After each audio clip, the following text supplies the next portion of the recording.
about an axis passing through center and perpendicular to the plane of the ring.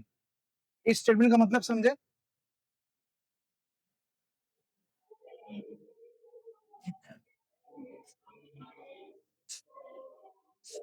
Metallic rod is rotated about an axis passing through the center. Axis passing through centre मतलब कि इधर से पास हो रही, उस axis के about उसको rotate किया जाता है, किसको? इस रॉड को। और perpendicular to the plane of the ring. कौन perpendicular to the plane of the ring है? एक्सिस। रिंग का प्लेन मतलब कि ये एक्स वाई प्लेन इसको परपेंडिकुलर है अपनी axis. Constant and uniform magnetic field, इसकी वैल्यू कांस्टेंट है 1 tesla. Parallel to axis is present everywhere. What is the EMF between the center and the metallic ring? मतलब कि इस पॉइंट और इस पॉइंट के बीच का EMF कितना है? VO माइनस VQ की वैल्यू चाहिए उसको। EMF की फॉर्मूला है क्या हमारे पास? EMF पहले तो होगा क्या? अगर ये रॉड है, if this is the rod, यहां पर पॉइंट O है, यहां पर पॉइंट Q है, यहां पर कोई चार्ज होगा, तो कल क्या देखा था? ये चार्ज किसी एक मैग्नेटिक फोर्स की वजह से कोई एक एंड पे एक्यूमुलेट हो जाएगा, तो कोई एक एंड पॉजिटिवली चार्ज हो जाएगा, दूसरा एंड नेगेटिवली चार्ज, तो पोटेंशियल डिफरेंस कुछ बनेगा। उसकी डायरेक्ट फॉर्मूला कल निकाली थी। क्यूवीबी साइन थीटा किसकी फॉर्मूला है? फोर्स की, मैग्नेटिक फोर्स की। हमको ईएमएफ चाहिए। ईएमएफ की फॉर्मूला क्या थी? वीबीएल या फिर BVL. E is equal to BVL. V है वेलोसिटी ऑफ द चार्ज। इस पूरी जर्नी में चार्ज जो यहां से यहां जा रहा है, मैग्नेटिक फोर्स की वजह से जा रहा है ना? तो चार्ज की वेलोसिटी पूरी जर्नी में सेम होगी या अलग अलग होगी? सेम होगी। जहां फोर्स वहां एक्सेलरेशन है ना? है ना? तो ये चार्ज जा रहा है किसी फोर्स की वजह से जा रहा है, मतलब कि कोई एक्सेलरेट कर रहा होगा, मतलब कि वेलोसिटी सेम नहीं रहेगी। ठीक है। अगर सर्कुलर मोशन करेगा तो इस पॉइंट पे, if this is the rod, इस पॉइंट पे चार्ज की वेलोसिटी क्या होगी? v is equal to omega into, यहां पे जो r बन रहा होगा वो। यस। जब चार्ज यहां पहुंचेगा तब उसकी वेलोसिटी कितनी होगी? ये अगर से r डैश है तो नई वेलोसिटी कितनी होगी इस पॉइंट? ओमेगा तो सेम ही रहेगा। r डैश वेलोसिटी कॉन्स्टेंटली क्या हो रही है? बढ़ रही है कि घट रही है? बढ़ रही है, क्योंकि r की वैल्यू कॉन्स्टेंटली बढ़ रही है। तो यूनिफॉर्म एक्सेलरेशन, एक्सेलरेटेड मोशन है चार्ज का, और r पे डिपेंडेंट है उसकी वेलोसिटी हर एक पॉइंट। तो E is equal to BVL directly तो लगा नहीं सकते, है ना? क्योंकि V कांस्टेंट नहीं है। तो क्या करेंगे? इंटीग्रेशन यूज करेंगे। तीन तरीके हैं ये सम सॉल्व करने के। This is option number 1। तो मैंने बोला इंटीग्रेशन यूज करेंगे। E is equal to integration B V into length. Length क्या लोगे? वो लेंथ, देखो यहां पर पॉइंट O है, यहां पर पॉइंट Q है, चार्ज जा रहा है, हर एक क्रॉस सेक्शन पे R की वैल्यू अलग अलग होगी। हर एक क्रॉस सेक्शन पे कोई भी एक क्रॉस सेक्शन सिलेक्ट कर लो जिसकी थिकनेस है dr, या इसको थिकनेस बोलो या इसको लेंथ बोलो। इतनी लेंथ के लिए पार्टिकल की वेलोसिटी फिक्स है। इतने छोटे से रीजन के लिए, इतनी छोटी सी लेंथ के लिए पार्टिकल की वेलोसिटी फिक्स। v के लिए क्या बोलेंगे? v is equal to omega into यहां से जो भी r की वैल्यू होगी वो, है ना? फॉर दिस सेक्शन पार्टिकल की वेलोसिटी क्या होगी? Omega into r। और उस सेक्शन की लेंथ कितनी होगी? dr। इस वैल्यूज को यहां रखते हुए v की वैल्यू क्या रखेंगे? v is omega into r, और l की जगह पर dr। एंड दिस इंटीग्रेशन की लिमिट्स क्या होगी? 0 से r। इससे फॉर्मूला मिलेगा b omega r square by 2। This is one option. Another option, E is equal to, अगर मैग्नीट्यूड निकालना है तो d5/dt लिख सकते हैं, ठीक है।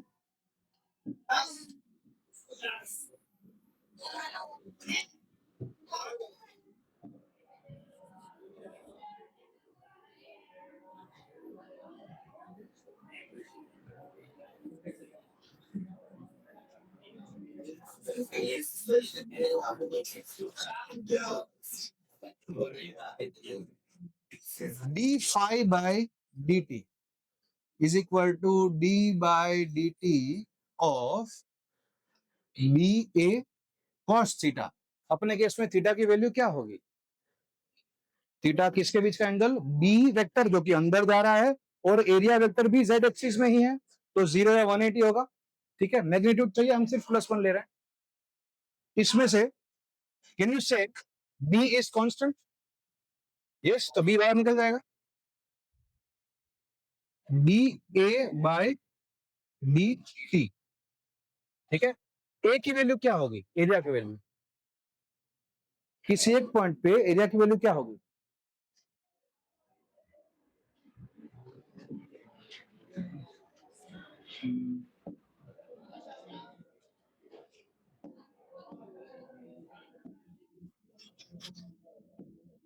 देखो इधर, एरिया कौन सा एरिया होगा? थोड़े टाइम में इस रॉड ने कोई भी एक पर्टिकुलर टाइम में जितना भी एरिया स्वेप्ट किया होगा, दैट इज योर एरिया, जो आप उस फॉर्मूला में डालोगे। एक पर्टिकुलर टाइम के लिए रॉड अगर घूमेगा तो घूमेगा तो कितना एरिया स्वेप्ट करेगा, ठीक है, दैट इज एरिया, ठीक है। तो अगर 2 पाई रेडियन घूमेगा तो पूरा एरिया कवर करेगा। अगर रॉड 2 पाई घूम रहा है तो एरिया स्वेप्ट की वैल्यू क्या होगी? πr²। लेकिन अगर थीटा घूम रहा है तो एरिया कितना कवर करेगा? इससे मिलेगा थीटा इंटू πr²/2 पाई, मतलब क्या मिलेगा?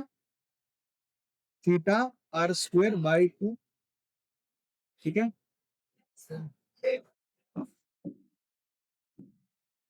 यही लगा रहे इधर, थीटा r²/2, एरिया की वैल्यू आ गई, इधर डालो,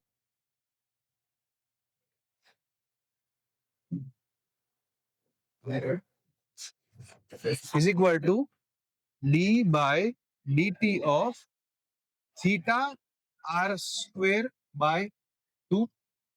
तो उसका आंसर क्या मिला? Again B omega r²/2। This is option number 2। और एक ऑप्शन है, जब हम यूनिफॉर्म एक्सेलरेटेड मोशन पढ़ते थे तब इक्वेशंस ऑफ मोशन पढ़ी थी, कितनी होती हैं? 3 या 4? चौथी याद है किसी को? 3 तो याद ही है सबको। अगर यूनिफॉर्मली एक्सेलरेटेड मोशन है पॉइंट ए से पॉइंट बी, अगर पार्टिकल जा रहा है such that acceleration is constant, तो you can say average velocity is equal to यहां की velocity, initial velocity plus final velocity divide by 2। अपने केस में हाँ,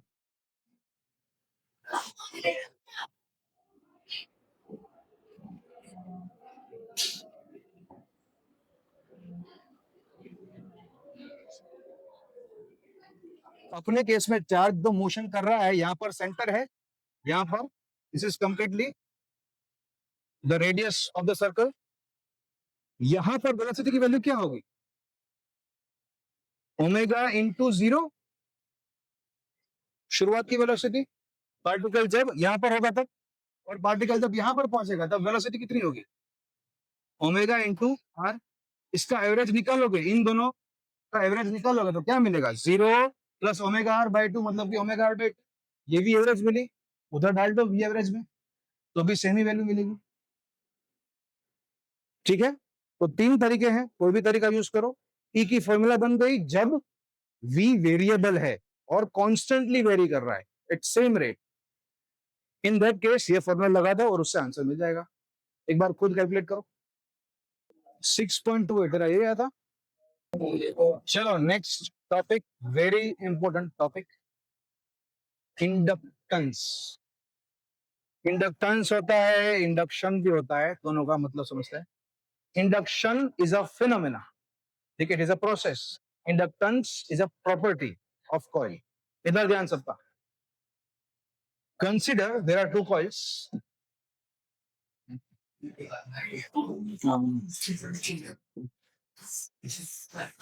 ये देखो फिगर, दो कॉइल्स रखे हैं और दोनों एक दूसरे से कॉन्सेंट्रिक है, मतलब कि दोनों एक ही एक्सिस को सेंटर में रखते हुए दोनों का दोनों के रेडियस है। पहले S2 की बात करते हैं, बाहर वाला कॉइल। बाहर वाले में S2 का रेडियस कितना है, R2। S2 में number of turns N2।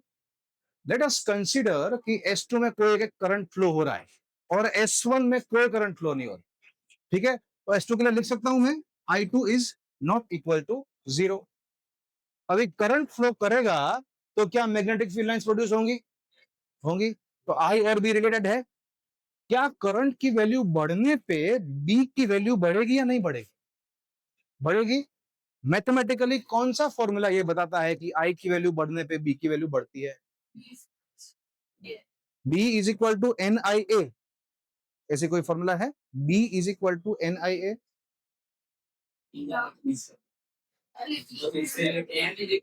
N is equal to N I A, लेकिन ये मैग्नेटिक मोमेंट हो गया। मैं तो देखना चाहता हूं कि आई बढ़ने पे बी बढ़ेगा कि नहीं, कोई एक फॉर्मूला से। उधर वो फॉर्मूला तो काम आई नहीं, और कुछ बी और आई को रिलेट कर दी कोई फॉर्मूला। बी, हाँ, ये सर्कुलर लूप के लिए, हाँ, B is equal to mu not I by 2 भी लगा सकते। बायोट सावर्ट लो क्या है, D B is equal to mu not by 4 pi I D L by R square. मतलब कि राइट हैंड साइड पे अगर करंट बढ़ेगा तो बी की वैल्यू बढ़ेगी, ठीक है। इसी लॉजिक से I can write I two is proportional to B two, ठीक है। अब देखो, करंट की वैल्यू अगर बढ़ेगी तो फ्लक्स बढ़ेगा कि नहीं बढ़ेगा। आपने बताया बी और आई रिलेटेड है, एज वेल एज बी और फ्लक्स भी रिलेटेड है। तो आई बढ़ने पे बी बढ़ेगा कि नहीं बढ़ेगा, बढ़ेगा। और बी बढ़ने पे फ्लक्स बढ़ेगा नहीं बढ़ेगा। फॉर्मूला क्या है बी और फ्लक्स की, B phi is equal to B A cos theta. तो फाई बढ़ने पे बी भी बढ़ेगा, सॉरी बी बढ़ने पे फाई भी बढ़ेगा। सो अगर करंट बढ़ता है बाहर वाले कॉइल में तो उसकी वजह से magnetic field lines, magnetic flux ये भी बढ़ेगा। तो you can write D I by D T is equal to D phi by D T. Flux में चेंज आया, फ्लक्स बढ़ा, अगर करंट बढ़ा है तो फ्लक्स बढ़ा है, तो ऑटोमेटिकली क्या इंड्यूस हो गया, करंट। अगर क्लोज लूप होगा तो करंट भी इंड्यूस होगा, अगर ओपन लूप होगा तो ईएमएफ इंड्यूस होगा सिर्फ, ठीक है। इसलिए ईएमएफ और करंट इंड्यूस हो रहे हैं। इतना समझ में आया। इस कंडीशन में क्या देखा हमने, सिर्फ बाहर वाले लूप में करंट जा रहा था, अंदर वाले लूप में कोई करंट नहीं। इसी चीज को एक्सटेंड करते हुए अभी S1 को स्टडी करते हैं, अंदर वाला कॉइल। अंदर वाले कॉइल में खुद का तो कोई करंट है ही नहीं, I1 is zero, I1 is zero, लेकिन अंदर वाले कॉइल के थ्रू कोई magnetic field lines, magnetic flux जा रही है या नहीं जा रही है, जा रही है। S2 की वजह से जाएगी इस तरफ, अंदर की तरफ। तो ये मैग्नेटिक फ्लक्स जो कि I2 की वजह से है, ये अंदर के कॉइल को भी अफेक्ट करेगा। तो अगर आप I2 की वैल्यू चेंज करते हो तो बाहर वाले कॉइल का फ्लक्स चेंज हुआ ही, साथ ही साथ अंदर वाले कॉइल का फ्लक्स भी चेंज हुआ। मतलब कि बाहर तो इंड्यूस्ड ईएमएफ बन ही रहा था, EI2, EI1 भी बनेगा, B2 एग्जिस्ट इन S1। अंदर के कॉइल में बाहर वाले की वजह से मैग्नेटिक फील्ड एग्जिस्ट करेगा। इधर देखो, इस इन दिस केस B2 जो है वो इंटरनल मैग्नेटिक फील्ड हुआ। कॉइल 2 को जो मैग्नेटिक फील्ड लग रहा है वो किसकी वजह से लग रहा है, उसके खुद के करंट की वजह से, तो वो इंटरनल मैग्नेटिक फील्ड हुआ। लेकिन कॉइल 1 के लिए, इसके लिए B2 क्या है, एक्सटर्नल मैग्नेटिक फील्ड। यस, अंदर वाले कॉइल उसका खुद का तो करंट है नहीं, बाहर कोई कॉइल में करंट फ्लो हो रहा है जिसकी वजह से B2 प्रोड्यूस हुआ, और B2 अंदर वाले कॉइल के लिए एक्सटर्नल मैग्नेटिक फील्ड है। यस और नो, ठीक है। ये क्या लिखा है, D I by D T, अंदर जो D I two by D T, बाहर वाला जो कॉइल था जिसका करंट था आई टू, उसकी वजह से अंदर के कॉइल का भी फ्लक्स चेंज हो रहा है, ये लिखा है। आई टू चेंज होने की वजह से फाइव टू मतलब चेंज आएगा ही आएगा, फाइव वन में भी चेंज आएगा। यस, इसलिए लिखा है D I two by D T is proportional to D phi one by D T. इसकी वजह से अंदर के कॉइल में भी ईएमएफ एग्जिस्ट करेगा, और अगर क्लोज लूप होगा तो अंदर के कॉइल में भी इंड्यूस्ड करंट एग्जिस्ट करेगा। ठीक है, तो ये जो प्रॉपर्टी हुई कॉइल की इंड्यूस्ड करंट प्रोड्यूस करने की, उस प्रॉपर्टी को बोलते हैं इंडक्टेंस। ठीक है, पहले केस में दूसरे केस में फर्क क्या है, अगर इसमें देखें S2 की बात करें, उसमें ही करंट जा रहा है और उसी करंट की वजह से इंड्यूस करंट प्रोड्यूस हुआ। सिर्फ S2 की कहानी बात कर रहा हूं, S2 में खुद का एक I2 नाम का करंट जा रहा है, वो I2 आपने चेंज किया तो फ्लक्स चेंज हुआ उसका, इसकी वजह से S2 में इंड्यूस करंट प्रोड्यूस हुआ। ठीक है, तो इसको बोलेंगे सेल्फ इंडक्टेंस। खुद में ही करंट जा रहा है जो चेंज हुआ, इसलिए खुद में ही इंड्यूस करंट प्रोड्यूस हुआ। और S2 की कहानी, S1 की कहानी देखें तो उसमें खुद में तो कोई करंट पहले से जा ही नहीं रहा था, बाहर के किसी कॉइल में करंट चेंज हुआ, उसकी वजह से बाहर के करंट चेंज होने की वजह से फ्लक्स चेंज हुआ, और उसकी वजह से ईएमएफ जनरेट हुआ या करंट जनरेट हुआ, इंड्यूस्ड करंट प्रोड्यूस हुआ। तो इन दैट केस इसमें जो इंडक्टेंस मिला हमको, उसको कैसा इंडक्टेंस बोलेंगे, म्यूचुअल इंडक्टेंस। ठीक है, इसी टॉपिक को थोड़ा और डिटेल में लिख के हम लोग समझेंगे, बट टॉपिक यही है, यही पूरा टॉपिक और डिटेल में लिख लिख के हम लोग आगे समझेंगे। ठीक है, इतना क्लियर हुआ सबको? What is inductance? Inductance is a property.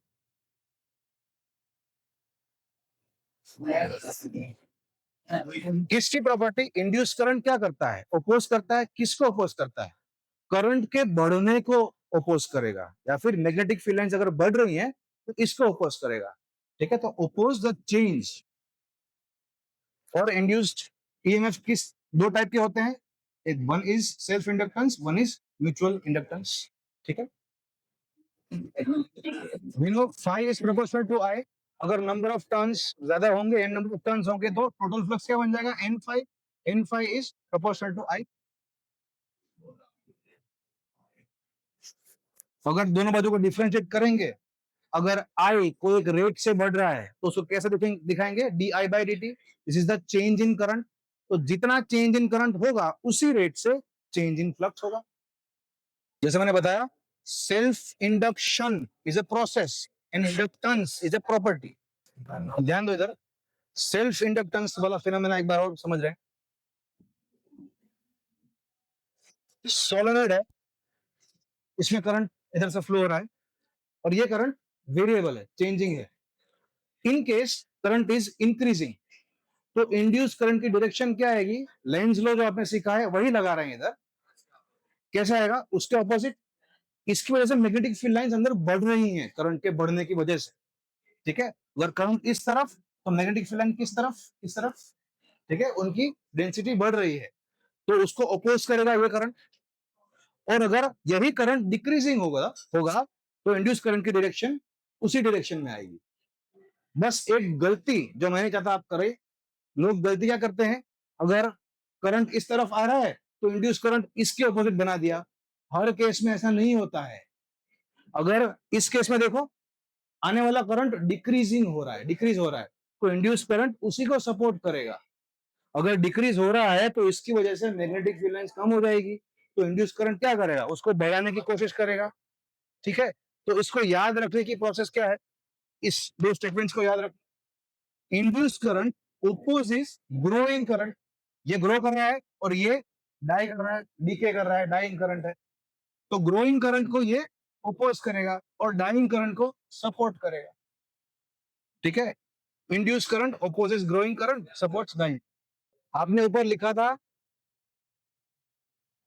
N five is proportional to I. ठीक है, इधर ध्यान, N five is proportional to I लिखा था। अभी जब सेल्फ इंडक्टेंस की बात करेंगे तो सेल्फ इंडक्टेंस किसे बोलेंगे, इसका जो प्रोपोर्शनलिटी कांस्टेंट होगा उसको बोलेंगे सेल्फ इंडक्टेंस। ठीक है, अगर n phi proportional to I था, प्रोपोर्शनलिटी हटाएंगे तो क्या गया, L, and L is called the self inductance. L equals n phi by I is equal to n phi by I. n phi क्या है, टोटल फ्लक्स. L मतलब कि total flux पर करंट. इसी चीज को दूसरे शब्दों में देखें तो अगर कोई कॉइल हो, कॉइल में बाहर से कोई करंट आ रहा है, करंट आएगा तो बी भी आएगा, फ्लक्स भी बढ़ेगा. तो हर एक ampere of current, each ampere of current अपने साथ कितना फ्लक्स ला रहा है, या उस एक एम्पियर करंट की वजह से कॉइल में कितना फ्लक्स बढ़ रहा है, that measurement is called L, self inductance. एक एम्पियर करंट की वजह से कितना फ्लक्स बढ़ रहा है, उस चीज का measurement is called L, self inductance. अभी अगर ऐसे केसेस है मेरे पास, दो कॉइल्स हैं, दोनों के मटेरियल अलग अलग है, बाकी सब कुछ सेम है. अगर इसमें भी इनपुट में 3 एम्पियर करंट आ रहा है, इसमें भी 3 एम्पियर आ रहा है, बस इधर एल की वैल्यू है मान लो 10 यूनिट्स. एल की यूनिट आगे देखेंगे हेनरी होती है, और इधर एल की वैल्यू है 5 हेनरी से सपोज. तो क्या होगा, क्या बात करी अभी हमने, एल जितना ज्यादा उतना मैग्नेटिक फ्लक्स ज्यादा. इधर 3 एम्पियर करंट आ रहा है, उसी 3 एम्पियर की वजह से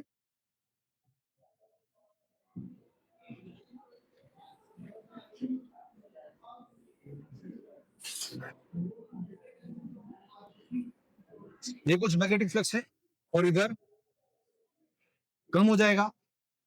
क्यों, एल बढ़ा तो फ्लक्स बढ़ा. ठीक है, तो अगर मैग्नेटिक फ्लक्स ज्यादा होगा तो इंड्यूस्ड करंट जो होगा, इधर भी कुछ इंड्यूस करंट होगा, आई इंड्यूस्ड, और इधर भी कुछ आई इंड्यूस्ड होगा. कौन सा ज्यादा होगा, देखो अगर 3 एम्पियर से 4 एम्पियर में करंट करता हूं, दोनों केस में 3 to 4 एम्पियर, 1 एम्पियर करंट बढ़ाया मतलब कि फ्लक्स बढ़ा, हाँ कि ना. तो यहां पर चेंज इन फ्लक्स ज्यादा हुआ, या यहां पर चेंज इन फ्लक्स ज्यादा हुआ. इधर 1 एम्पियर करंट इतना ही फ्लक्स प्रोड्यूस करता है, इधर 1 एम्पियर करंट इतना सारा फ्लक्स प्रोड्यूस करता है. अभी अगर मैं 3 से 4 जाता हूं, 3 एम्पियर से 4 एम्पियर, 1 एम्पियर करंट बढ़ाता हूं, तो ऑलमोस्ट इतना ही फ्लक्स बढ़ जाएगा. चेंज इन फ्लक्स कितना होगा, इतना ही होगा.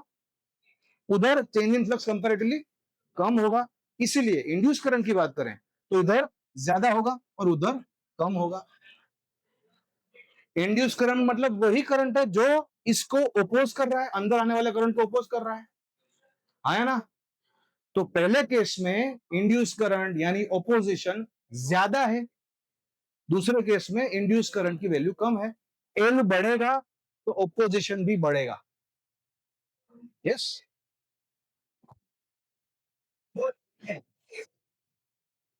एल की यूनिट है Henry, and this is the dimension. Dimension एक बार खुद से निकाल कर क्रॉस वेरीफाई करो, आ रहा है कि नहीं. तो इन किन चीजों पे डिपेंड करता है, दो चीज, ज्योमेट्री और मटेरियल. देख लो क्या है, material, permeability of the core, इसका क्या मतलब, ये सब क्या लिखा है, कुछ बता सकते हो इसके बारे में. व्हाट इज दिस, कौन सा मटेरियल, फेरोमैग्नेटिक.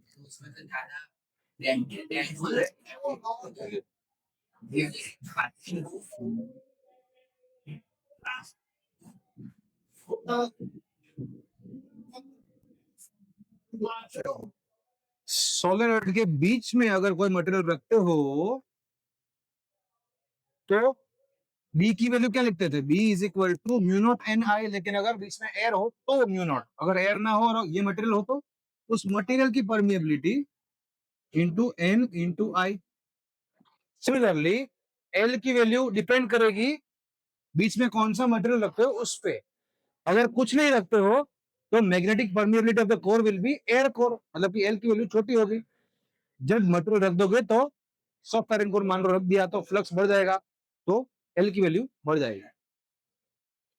ठीक है, इसकी वजह से इधर ध्यान, इसकी वजह से ईएमएफ की वैल्यू क्या होगी, ई क्या लिखते थे हम, minus D phi by D T.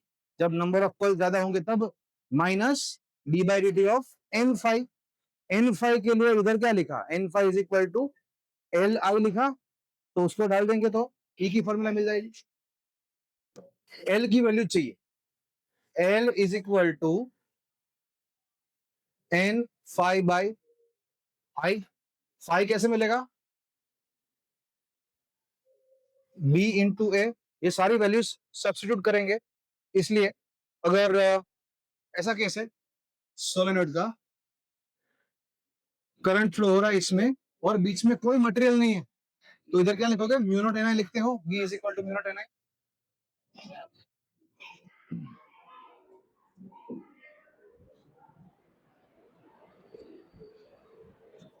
ठीक है,